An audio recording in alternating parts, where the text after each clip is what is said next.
Hi YouTube.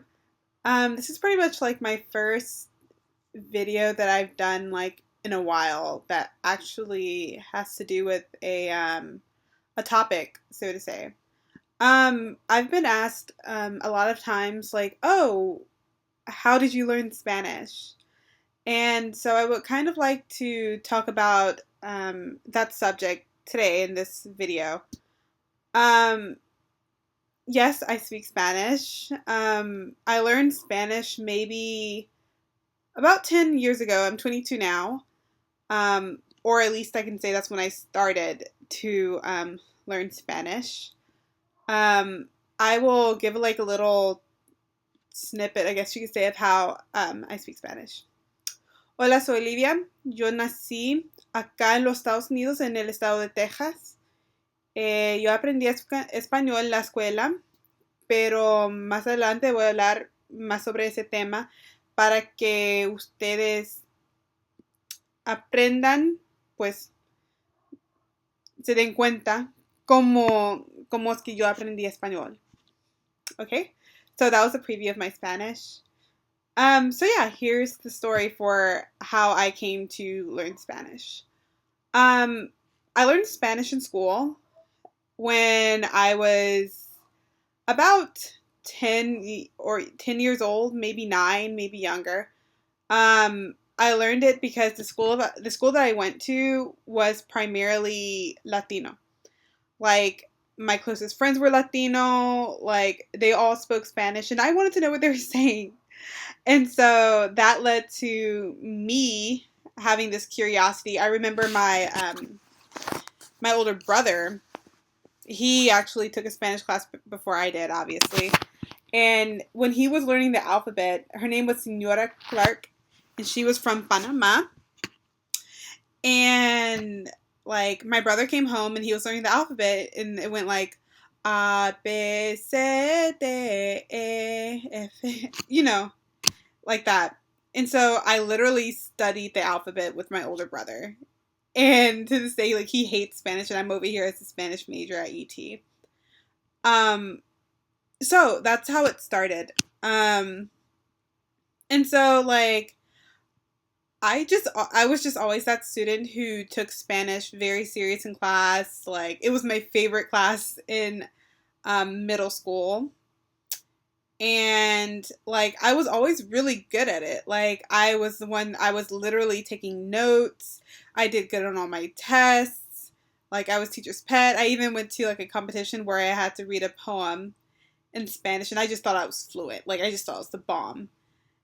And so like yeah, I did really well all through high school. And I thought I was pretty good at Spanish. My accent was pretty spot on at the time, I guess you could say. And like I was always listening to my Latino friends speak Spanish, even though I was still kind of scared to death to like speak it. And so finally, when I got to college, I actually entered college studying journalism. But I also noticed myself spending more time studying Spanish than I was studying anything else.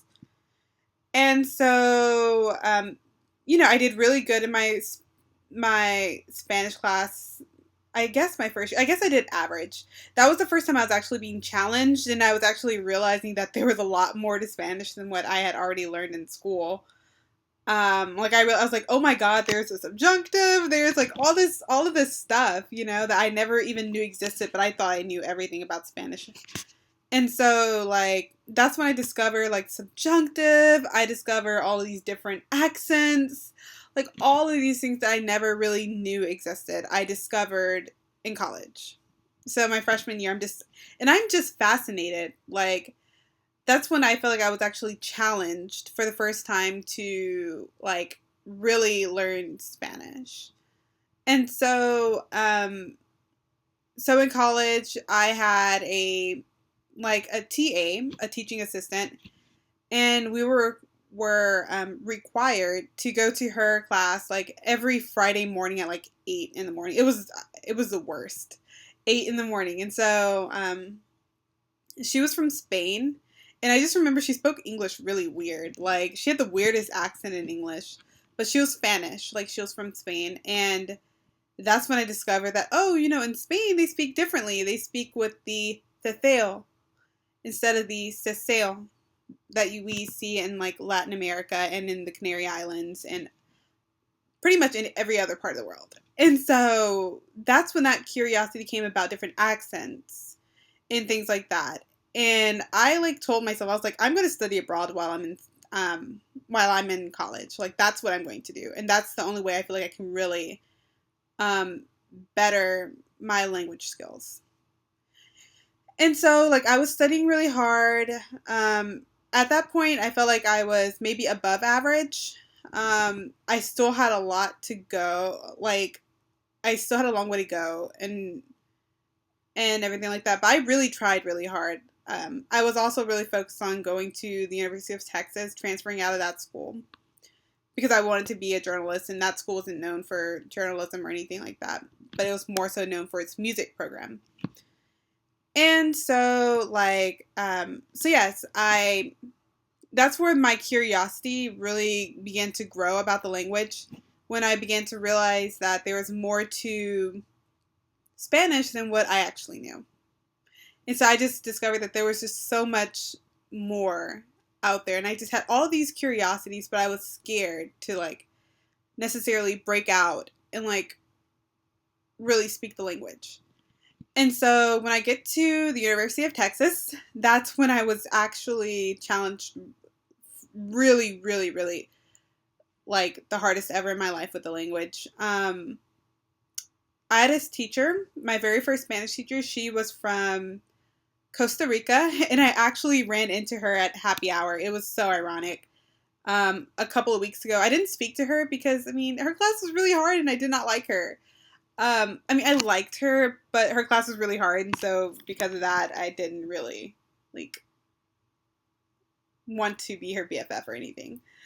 And so, like, yeah, so I remember, like, I was really struggling in her class. I was, like, I had the best accent in the class. Like, I spoke it better than anybody else, but when it came to grammar rules or explaining why we use the imperfect or the preterite for certain things, I was really baffled. Like, I was just like, I don't know why. This is just what it is. This is what I'm guessing, basically.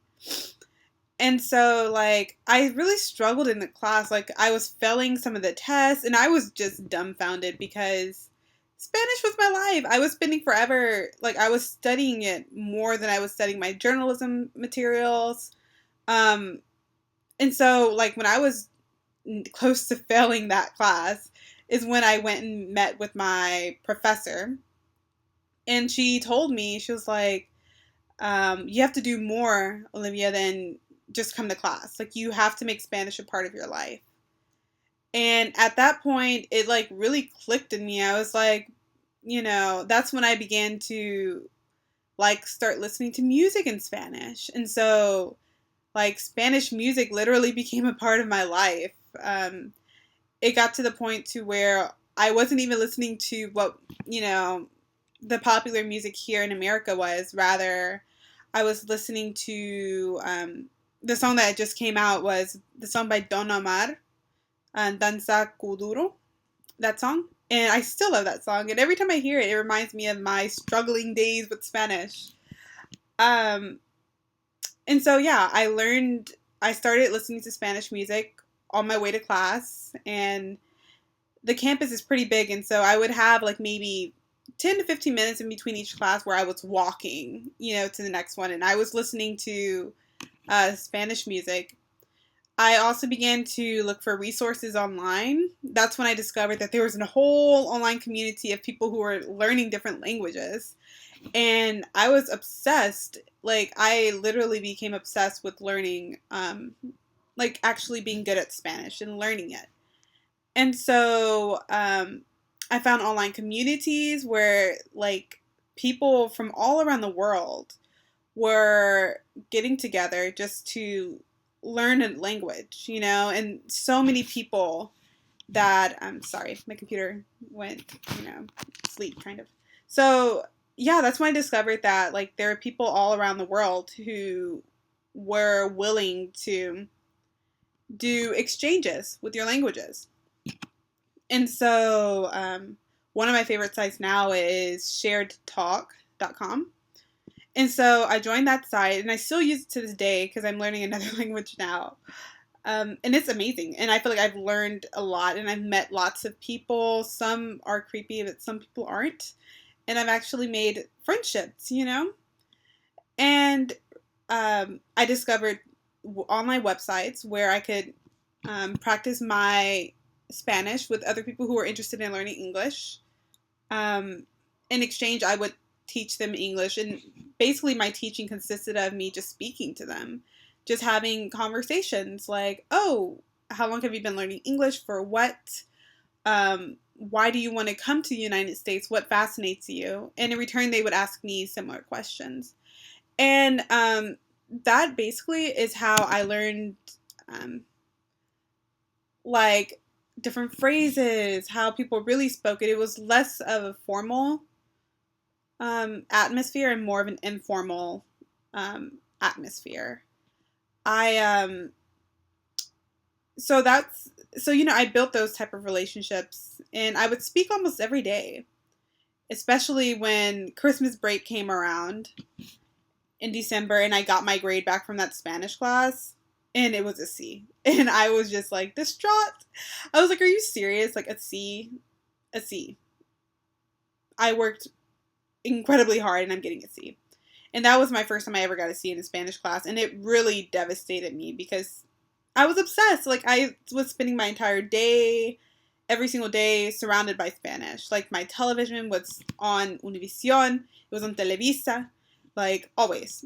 But I'm getting a C in Spanish class. It just drove me crazy. It really did. And so, like, after that, that's when I cranked it up even more.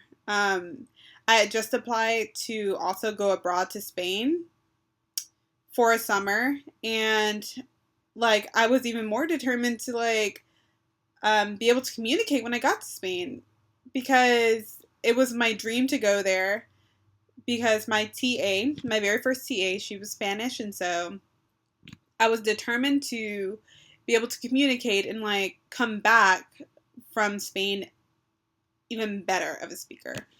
And so at this point, I've like joined several websites. One of the websites required me to write a blog, and I'll actually put the name of that blog down below in the description for all of you all who might be interested. And I would literally just write about my day sometimes, and I would use a dictionary to discover all of the words that I didn't know. And I would post a blog, and that's how I would learn, you know, new vocabulary and increase my vocabulary each time I wrote. And pretty much every single day, I would have one person on the website who was learning English. They would go back and they would edit my blog entry with all of the grammar corrections, all of the spelling errors, any type of error that they caught.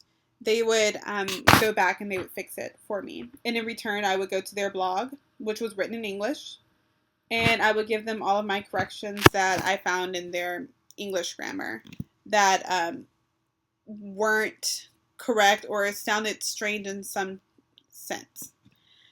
And so I really, that's how I bettered my Spanish before going to Spain. I also got an A, obviously, after intense studying over winter break, meaning like maybe an hour a day speaking Spanish, or maybe even more. I got an A in my next Spanish class, and that's when I discovered how complicated Spanish could be. Like, Spanish, I know people say, oh, Spanish is like the easiest language, but I also think it's one of the hardest languages. All of the tenses, all of the like change verbs, like hacerse, convertirse, ponerse, llegar a ser, like all of those verbs can mean like to change or to be convert to, you know? And so that's when I discovered that, you know, Spanish isn't as easy, and it's really something you have to work for. I'm going to come back and I'm going to do part 2.